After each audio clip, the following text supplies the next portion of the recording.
Thank you, Marcus. Welcome, everyone. First session of the day. I have a lot of talking to do, so this will be a fun one. Today, we're going to be talking about innovating the transition from paper to GIS. I am Sue Stewart of the University of Texas at Austin. I'm Roxanne, and I work with Sue. I'm the GIS coordinator for TREX at Location Information Services. Right. So, what we learned from COVID-19 was that the pandemic brought forward the future of work, with new work patterns we formed in crisis becoming our next normal. Gone are the days of 5 days in the office, 40 hours a week. Managers have different responsibilities. Upskilling and digital dexterity will outweigh tenure and experience. Systems and tools needed to be in place to support a variety of workers. We also got some information that highlighted where we had some technology shortfalls. Oops, sorry. Oh, there it is. There you go. Like, where is that bad boy? Welcome, welcome. We're just getting started. We're talking about what we learned from the pandemic, so it's a good time. So remote work requirements highlighted where we were not prepared to succeed. Many employees didn't have dedicated machines, systems and tools weren't in place to be successful. And if you had paper as part of your process, you were going to struggle to be able to do your job remotely. And a lot of these things came out of the risk aversion. Many people are under-resourced and they just need to do their jobs. So they don't have time or really the desire to try new things that may just not work. You know, people are like, this is what works for us, and so this is where we'll do. So we're going to go over a couple of case studies today about how we helped our customers transition from paper systems to into GIS.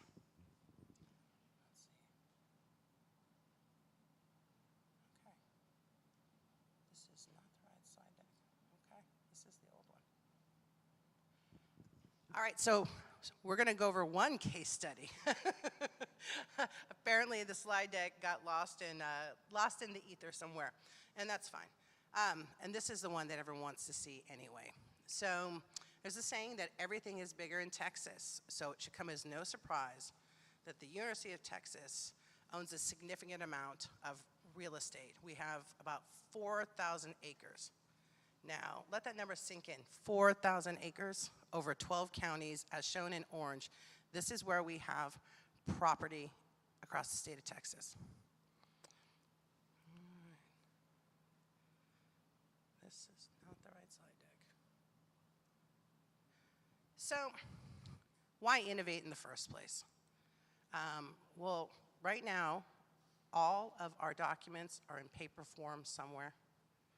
They are legal documents. We have about 1,000 separate documents related to property. And so requests for information can take anywhere from 4 hours to 4 days, depending on if the information is available, if it needs to be created, needs to be found. Some of our deeds are delineated in a variety of methods. We've got meets and bounds, blocks and lots. Some of them have out-of-date filing structures, depending on the date of purchase. Some of them aren't even available to search online. So it makes things very difficult to find information. And so as you imagine, this creates a bunch of issues. So we increase our liability because our obligations as property owners is unknown. I mean, think about that. Let me repeat it so it sinks in. UT increases liability as our obligations as property owners is unknown. Who pays for street or sidewalk repairs? Who is liable for campus-related incidents? Can we construct there? All these things. And because deeds and property are single version of the truth is a legal document, well, institutional knowledge is being lost due to transition and turnover. You know, it's challenging because of the scope and the extent of property, spans so many counties and multiple deeds. And the ability to locate relevant legacy information is truly being lost. And then you add to that sort of a scarcity of future and current of like appropriately trained staff who can translate and interpret legal documents into coordinate geometry. And as many of you know in the GIS world, property is the basis of your clery reporting. You need to understand where your property that you own is, so you can determine public areas nearby, yada, yada, yada. If you don't know what your property boundaries are, you know, fines for clery can be up to $55,000 per violation, according to Campus Safety Magazine. All right, so as I said before, property ownership comes from legal documents. And as you see here, this is word for word from one of our deeds. Now, let's see. Lot number 5 and outlot number 8 in Division D of the City of Austin, Travis County, Texas. That means nothing to me, and unless you have historic plot maps or something you can reference back that you can geo-reference in, this is nothing. So be sure to read the fine print. But picture says 1,000 words. So on the right is the selected parcel that is represented by this specific deed. Now, I think, show of hands, who wants the one on the left? Yeah? Okay. All right. So I think we're all in agreement. So we have been, you know, and as many of you know, it's not just one big parcel of land. We have so many that, you know, a building may sit on 8 different parcels of land that we have purchased over time. So it is definitely challenging. So why innovate? Because information is critical. We need clear delineation of where our property is. We have rights and restrictions based on those boundaries. We have maintenance obligation. We have to show proof of ownership for new construction. We need strategic planning tools. Where do we buy land? Where can we sell land? With, you know, if you just have a filing cabinet of documents, you really are going to miss the mark. We've got accident liability, obligations, police jurisdictions, compliance. These are all tied into our property. I mean, I've worked with space for a long time, and I think everyone thinks of, you know, that building floor room, you know, everything's tied to a space. Well, you know what? Property is really the foundation of everything that we do.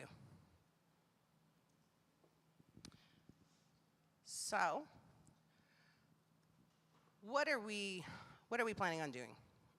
Well, we wanted to ease the transition from paper to digital. We wanted solutions with familiar tools and a simple self-service platform and some built-in workflows. And really, at the end of the day, what we want is a single version of the truth. Everyone should be using the same information. There should be no silos between departments.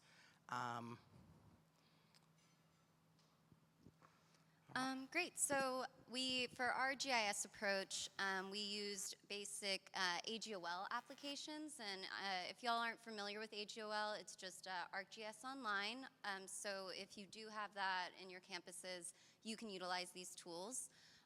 What we did to ease from the transition to paper to GIS, we utilized tools that we knew the users were familiar with because they've interacted with them before.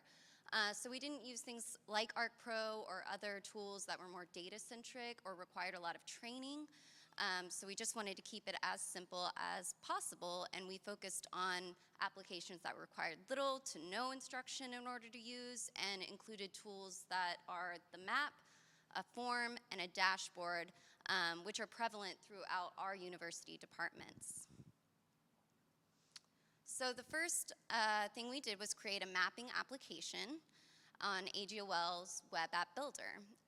We knew users were going to be familiar with this because our campus map also was used creating Web App Builder, so it's a similar functionality like the search bar, where you can search for property IDs and inspect whether that property's been digitized or whether it has accurate information. And those polygon features have limited editability, so users can't edit geometry, but they can add attachments to the paper format that the property is currently in, and update that information. To help the user navigate the app, we included this side panel that has instructions on how to search, how to add attachments, and then there's a link to the form where users request the property digitization. That was essential so that the user can move from one application to the other with ease. So the next application is the request form. We created it using Survey123. We knew users were familiar with forms just because we use Google Forms, Qualtrics, so it was in a similar functionality as those, and we knew that our users would understand how it worked and how to submit. Users fill out basic information and then are required to create geometry to determine the area of interest. Then they can add attachments, as I mentioned before, so that it'll help create those the GIS polygons for us. To ensure submitted requests don't lose any visibility on our part so that we know that we have work to do for the user, we also implemented webhooks that give us a notification via email that a form was submitted. And so once a user submits the form, we get a email notification, and they're presented with a link to the dashboard where they can monitor their request. So just to discuss webhooks in a little more detail, because it's the only piece of this that is not just AGOL-centric, it requires a third-party workflow service. So you can't create webhooks just on AGOL. Webhooks are a multi-application, they're used to interact with multiple applications and connect them to one another. So I think it's good to think of a webhook as a trigger for automating processes. In our case, we used the application make because it already had a Survey123 connector, and it was really easy for us, and we didn't have to do any extra work to try and connect that. So as you can see from the image, you connect to Survey123 on make, you connect to the email, and you add a trigger that states, once a survey form is submitted, send this email here. Then make gives you a payload URL. That's easy for you to copy and paste into the survey form in the settings tab. So that's how we integrated the webhooks into this form. The last piece is our monitoring dashboard, which we created using AGOL dashboard, so that users can monitor the timeline of their request, see any other past requests as well. Users were familiar with dashboards because in our departments we use Tableau dashboards a lot, so they'll know how to navigate it. The users can interact with the map, which has our base map of campus with building abbreviations on it. They can see status of their requests, past requests. In the side panel, there's a list of all requests that have been submitted, even ones that are completed, so they can navigate and see what recent parcels have been digitized. In the future, we do want to expand on this dashboard. You have a lot of opportunity with dashboards, graphs. You can do a lot of analytics with them. Right now, we don't have enough data to implement that, but we do hope that we can submit time frames for people to monitor their requests. So, you know, requests usually take up to 2 weeks or something like that, or a graph showing how many parcels are submitted for one site versus another, because we're a multi-campus institution. So in the future, we'll definitely expand on the dashboard, but as of right now, these are what we have.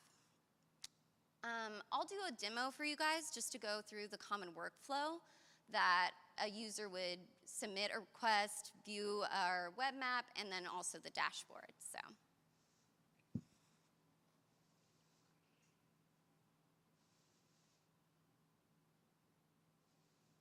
All right. Okay, let me see.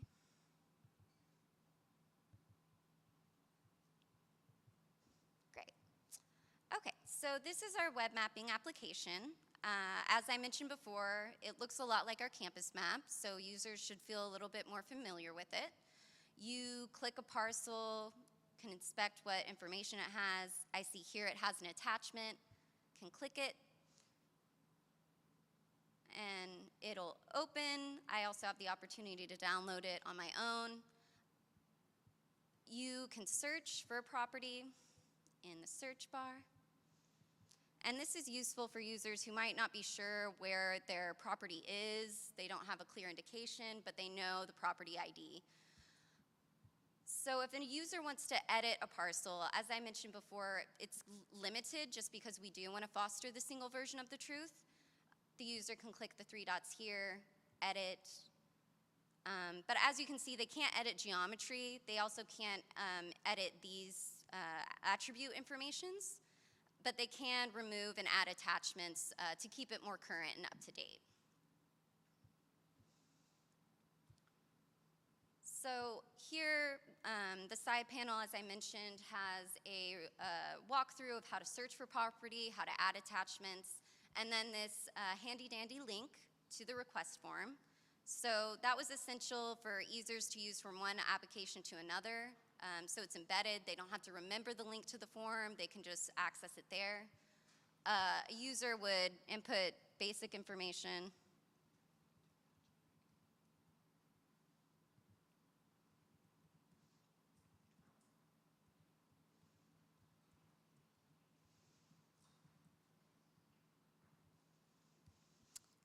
Delivery date, so they can see and determine when they would need it by, a title, and a short description of the work that they want done. Here, they would draw the area of interest, as I mentioned. You click this polygon, and then click for the vertices of it, double-click to finish and complete the polygon. The user can also edit it if they made a mistake, get rid of it, add another polygon. And as you can see here, again, with the attachments, they can upload any of the PDF information that would be useful for us. So I submit. And you see here, they know their submission was successful, and they get a link to the dashboard, and we get this email that tells us, oh, you got a submission. That way we don't lose any visibility with the users, and we know that there's a submission, and you don't have to constantly check the application. We are already informed and on it. Again, you click this link.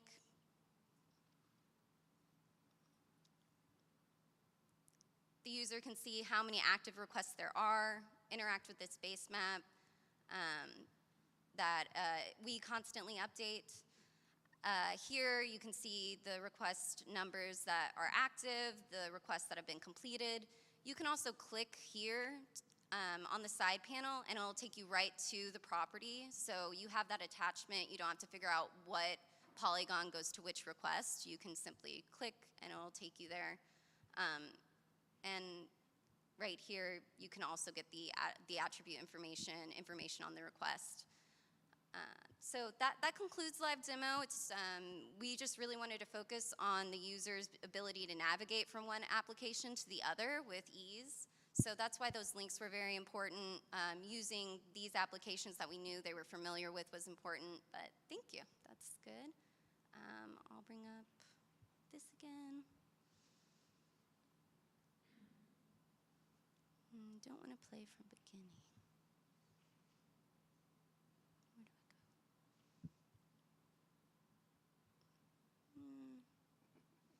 Sorry. Here we go. Great. Right.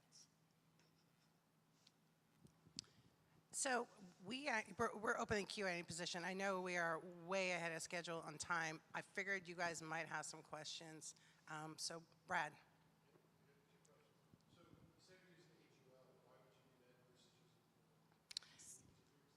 Okay, so his question is, why are we using AGOL versus Portal? That is an IT sort of limitation due to our VPN. So we are actually, we don't translate the coordinate geometry ourselves. We actually have a vendor that does this. So AGOL was a great way for them to interface with the information, and we're not the funnel, or we've built, you know, they have their own login, they log in directly, and so this is designed so that I can submit them, the real estate office can submit them, and AGOL just is a, you know, it's easier for us to collaborate than having to do the, you know, in-house and pushing to AGOL. So we just kept it simple. Yeah, and yeah, and that was not going to happen. So AGOL just seemed easier. Your second question?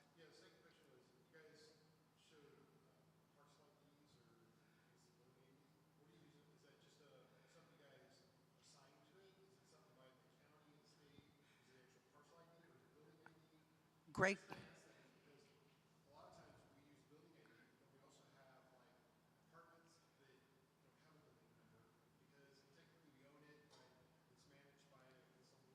Yeah. Okay. So his question was about property identifiers, and so we were lucky. Property ended up on my doorstep because we respond to 811 or call before you dig for the campus. So we needed to understand where property was, and this is something I had inherited that had been being done by the sort of utilities drafting department for many, many, many years. And so a lot of on the first cover page, you saw some just different numbers, and obviously over time, how we identify property has changed from blocks and outlots and meets and bounds and PIDs, and, you know, so we have, we identify it by a lot of different things, but you know, with the geometry, we're looking at, you know, the global ID a lot of times, or just, you know, the object ID. But those identifiers are more meaningful to the real estate office and others who want to consume it.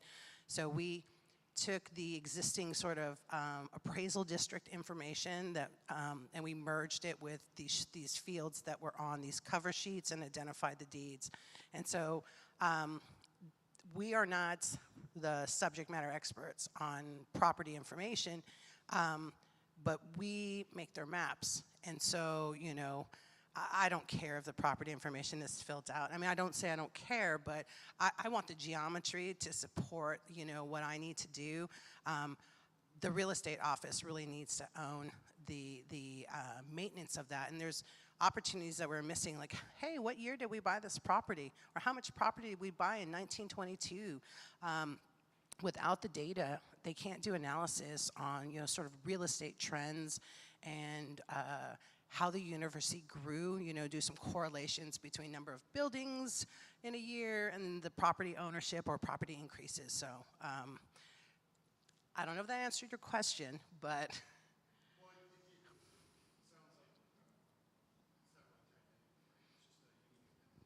Yes, sir. All right. Anybody else got a question? Yes, sir.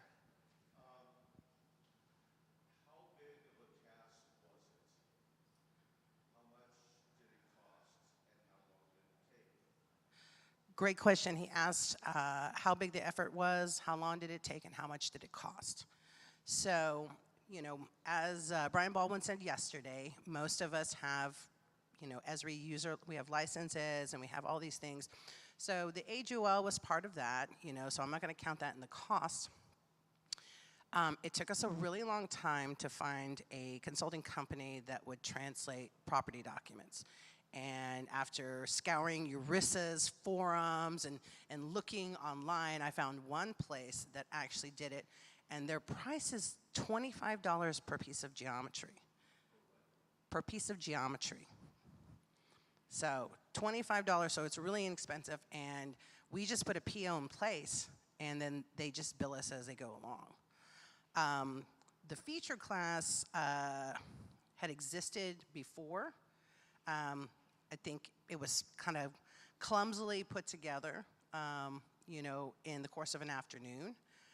So, Roxanne, how long do you think it took to build the form, do the webhooks, make the map? Right. So the applications themselves, just because we've used them before, it was easier for us, and we have templates like the campus map and like the form. So those were relatively quick. I would say it was probably a week's time until we had a useful test or demo to show them. So it wasn't too big of a push because it was definitely applications that we already had access to that we were familiar with. Thank you. Gabe.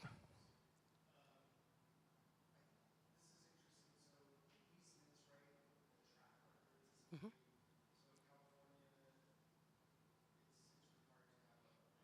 Mm-hmm.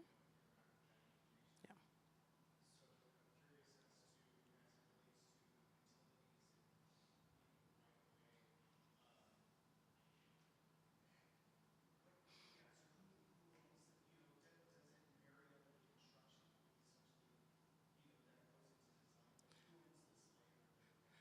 Great question. He's asking who owns the layers, since easements are tied into utilities and sometimes vacations too.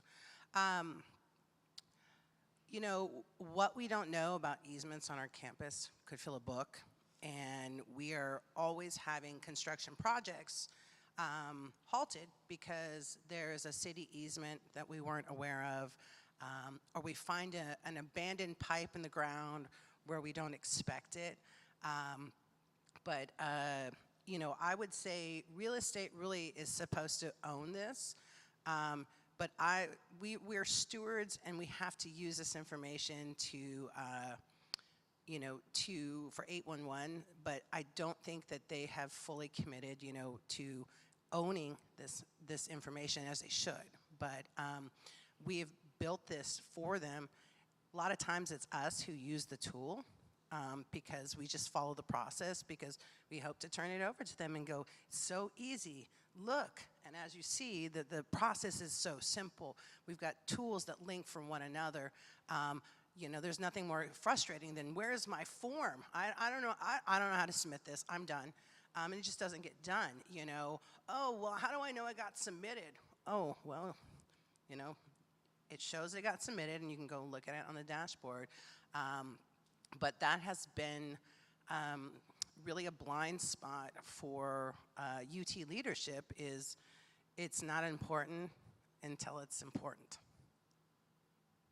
Does that kind of answer a question? It was like a non-answer. Okay. Anyone else got a question? Yes, sir.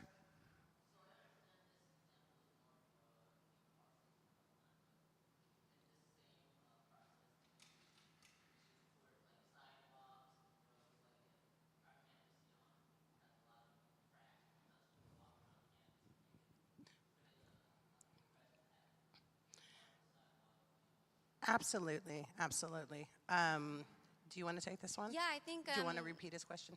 Yeah, so he was asking if this workflow or applications could be used not just for property, but something like sidewalks, reporting cracks, things like that. I would say that this would be perfect for that, especially the form. How the Survey 123 forms work as well is it doesn't use existing data, so you would have a new feature service on AGOL for those. And once the form's submitted, you can draw that geometry for it so you know exactly where it is.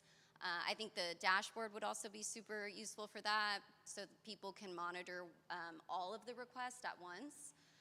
I think that would be perfect, and I think that is kind of in line with the idea of the forms as well. So, Yeah. Any other questions? I think everyone just wants to understand, who translates my geometry. All right, cool. So sorry, I was supposed to come in and I was a little bit late. So we had Sue Stewart, Assistant Director at, I want to make sure I get this correctly, Assistant Director, Technology Resources, the University of Texas at Austin. whole big mouthful. And we got Roxanne Idiom, right? Or Item. Item, GIS coordinator, technology resources, the University of Texas at Austin. So they did their presentation on innovation, the transition from paper to GIS. So on your app, you have the ability to provide a survey feedback. And if you like this, presentation, there at the very bottom there is a nomination for this Ellington Award, which will be provided later on the conference. So please make sure you use your app to grade this presentation. And we're going to be here all week, so if you have questions, you can pull either one of us aside. You want to know a little bit more about, how the sausage is made. We're happy to share. All right, thank you. Guys.